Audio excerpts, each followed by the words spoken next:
In this video, I'm going to show you guys how to save the name or save the file with a name.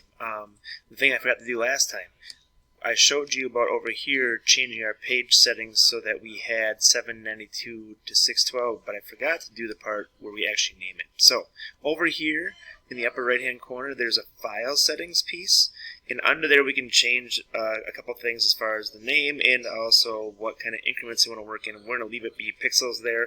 We could change it to inches. All that would do is just show you that's 8.5 by 11. At the same time, we can say pixels, and all we're going to do is rename.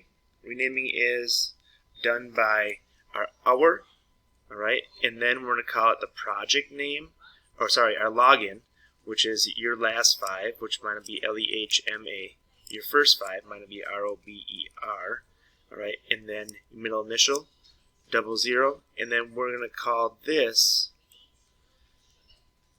symbol creation, or symbol. So symbol assignment. Alright? That's how you save your file name. When you do this, when you close out, I'm just going to try this one time, just close my window out, and if I go back to Vector, I should have this now in my piece. As far as if I go into Vectr.com,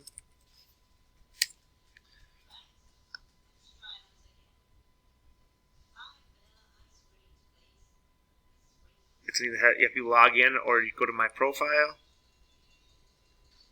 And then from your profile, you should be able to see the different things that you've been working on. I have a couple untitled. Everybody should have the welcome to Vector. And then over here is the new one I've done, so I can just open that to start working on it or continue working on it. Hope this helps. Thank you.